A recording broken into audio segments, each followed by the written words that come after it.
I want to make. One is that we have these bands, forehead bands, arm band, whatever you call it. Say Ya Hussain, Ya Abbas, and I'll have a couple of youth start distributing these. And feel free to have one in 3 colors, green, white, and black. And whatever money you can donate, just put it in the donation boxes. That should be good enough. So, Ali, you make sure each one of us will have one. Whenever you have a moment. Do it now, yes. No problem.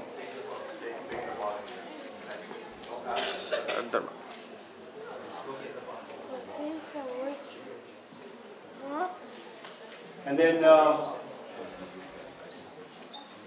continuing our efforts to increase awareness on Jafaria's need for financial assistance, I once again want to reiterate the fact that Jafaria is in severe need of your help.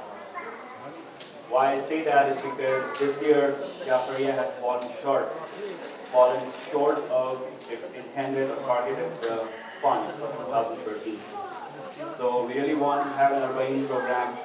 We really want to have a continual program for all other events, forthcoming events. So I would like to suggest, request, and encourage every brother sitting here to please donate generously for the sake of Allah in the days and nights of the 4th month of Muharram.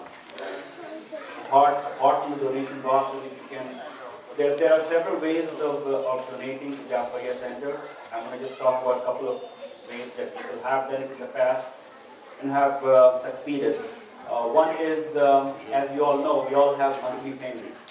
We have mortgage payments, we have car payments, we make payments for our internet connection, Time Warner.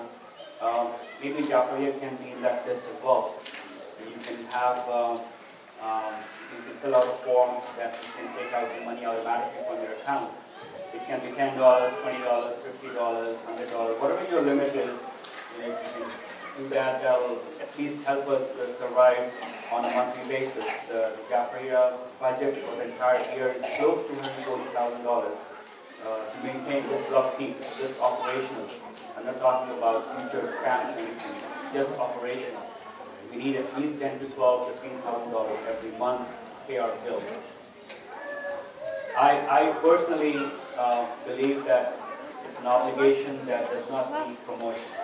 I don't think that we should stand here and talk about the need. I think it's an obligation on every one of us to actually help support the center. If we live in the city of Buffalo, we come here, the moment we enter the 2 doors, we should ask this question: how, mashallah, this is a beautiful center, how does it get supported? There is no steady income for the center. It's all run on donations, your money. So please think about it and see me if you have any other idea on how to generate funds. I'm more than willing to talk to you about it. We can arrange for events to raise funds, or we can have you fill out the form, take the money out of your account, or just periodically donate money so that we can continue to spread the message of Allah and Salam. The other way is also to sponsor a majlis. We still have 4 nights left, and you could still sponsor a majlis. What do I mean by that? If you have deceased in the family, may Allah rest their soul, but we could donate money so that we can have a majalis, we can have dua, we can have Quran on their behalf. And even if there's multiple families, they can combine and they can donate to Jafaria. We can arrange for all these events for them.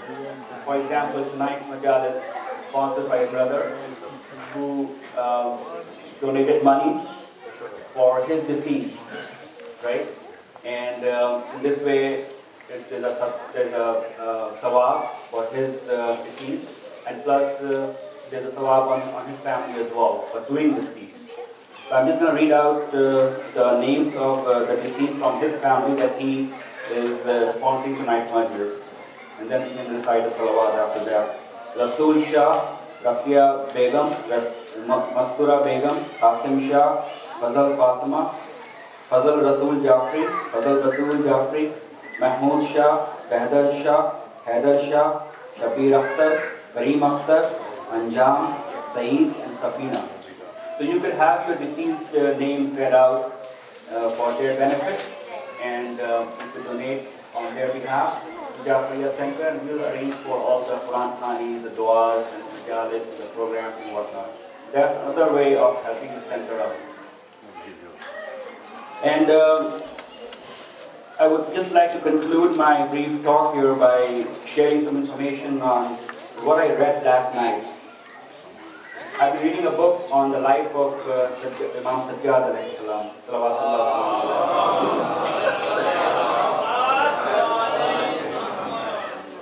And I found something interesting, so I thought I would share that tonight.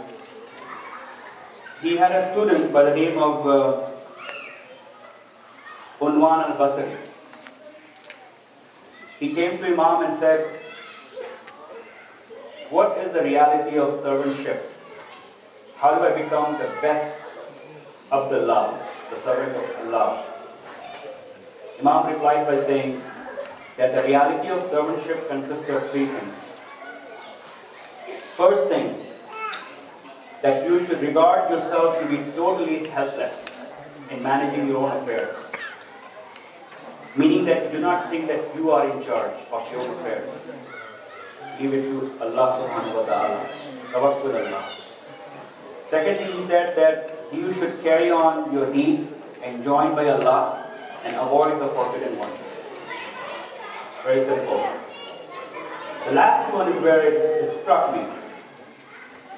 And it's very, if you think about it, it's nothing. We have read about it, we have heard about it, but never actually pondered over it. The last thing he said that his servant, Allah's servant, should never consider himself or herself to be the owner of things that is bestowed upon them by Allah subhanahu wa ta'ala. What do I mean? What does Imam mean by that? Anything that a person owns, such as the wealth, the money, the children, the spouse, the house, the car, it should never be considered to be the owner. That person should never consider himself or herself to be the owner. Allah subhanahu wa ta'ala is the ultimate owner.